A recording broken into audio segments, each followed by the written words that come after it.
इस बीच रूस के मीडिया ने दावा किया कि बेलग्राद में यूक्रेन के लड़ाकों की घुसपैठ को पुतिन के सैनिकों ने नाकाम कर दिया, लेकिन पश्चिमी मीडिया का दावा है कि यूक्रेन की इस नई रणनीति की वजह से पुतिन की परेशानी बढ़ गई, क्योंकि पिछले कुछ हफ्तों से यूक्रेन के लड़ाके लगातार रूस के बेलग्राद इलाके में घुसने की कोशिश कर रहे हैं। कुछ दिनों पहले भी यूक्रेन के लड़ाकों ने इस इलाके में घुसपैठ की नाकाम कोशिश की थी और अब रूस के मीडिया के मुताबिक 4 जून को एक बार फिर यूक्रेन के लड़ाकों ने बेलग्राद में दाखिल होने की कोशिश की, जिसका पता चलते ही पुतिन की फौज ने उन पर तोप से ताबड़तोड़ गोले दागने शुरू कर दिए। और रूस का दावा है कि उसके इस हमले में यूक्रेन के कई लड़ाके मारे गए और उन्हें वहां से पीछे हटना पड़ा, जबकि पश्चिमी मीडिया का कहना है कि यूक्रेन के इस नए पैंतरे से पुतिन की परेशानी बढ़ गई।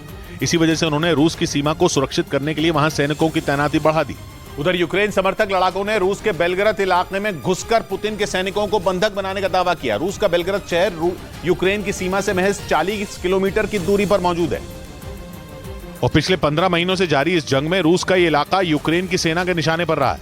यूक्रेन के बॉर्डर पर बसे इस शहर पर कई बार हवाई हमले भी हो चुके हैं और अब यूक्रेन समर्थक लड़ाकों ने बेलग्राद में घुसकर पुतिन की सेना के 2 सैनिकों को बंधक बनाने का दावा किया। और अगर ये दावा सच है तो पुतिन के लिए दोगुनी मुसीबत का कारण बन सकता है, क्योंकि एक तरफ जेलेंस्की की सेना यूक्रेन में रूसी सैनिकों को खदेड़ रही है तो दूसरी तरफ जेलेंस्की के समर्थक लड़ाके रूस की सीमा में घुसकर वार कर रहे हैं, जिसका उन्होंने एक वीडियो भी जारी किया जिसमें रूस के बेलग्राद इलाके में मौजूद एक छोटे शहर में पुतिन और यूक्रेन के समर्थन वाले लड़ाकों के बीच आमने सामने की जंग होती दिखी।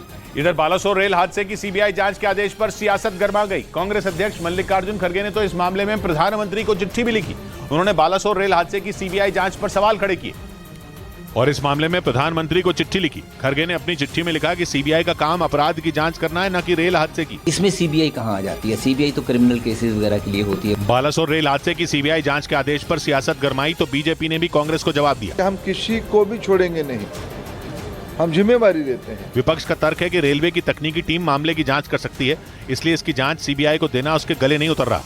उधर ओडिशा के बालासोर में ट्रेन हादसे के 3 दिन बाद फिर से ट्रेन सेवा शुरू हो गई और उस रेल ट्रैक की मरम्मत हो गई जिस रेल ट्रैक पर यह भीषण हादसा हुआ था और अब उस ट्रैक से पहले एक मालगाड़ी को रवाना किया गया। और इस दौरान रेल मंत्री अश्विनी वैष्णव लगातार ग्राउंड जीरो पर डटे रहे। जैसे ही ट्रैक पर मालगाड़ी गुजरी, अश्विनी वैष्णव ने पहले हाथ हिलाकर मालगाड़ी को रवाना किया और फिर राहत की सांस ली। तो वहीं इस हादसे की जांच सीबीआई से कराने का फैसला किया गया है। केस को, इस पूरे मामले को सीबीआई के पास देने का रेलवे बोर्ड की तरफ से रिकमेंडेशन किया जा रहा है। ट्रेनों के चलने पर यात्रियों ने भी राहत की सांस ली। जो अभी ट्रेन आ रहा है तो इससे आस्ते आस्ते लाइन क्लियर होगा और आदमी को जो है, पब्लिक को बहुत जो है आश्वासन महसूस होगा। 3 दिन बाद ट्रेनों की आवाजाही शुरू होने पर बालासोर रेलवे स्टेशन पर लोगों की काफी भीड़ दिखाई दी और यात्री अपनी ट्रेन का इंतजार करते दिखाई दिए। इस बीच कंगाली से जूझ रहे पाकिस्तान में परमाणु बम बेचने की चर्चा शुरू हो गई। खबर है कि पाकिस्तान की कंगाली को दूर करने के लिए वहां की सेना और आईएसआई के करीबी जैद हामिद ने शहबाज सरकार को परमाणु बम बेचने का एक खतरनाक प्लान दिया, जिसके तहत जैद हामिद ने पाकिस्तान से कहा कि वो अपने परमाणु बम सऊदी अरब और तुर्की को बेच दे। जैद हामिद ने बयान दिया कि अगर सऊदी अरब को 5 परमाणु बम बेचे जाएं तो वो $2500 करोड़ यानी करीब 7 लाख करोड़ पाकिस्तानी रुपए देगा।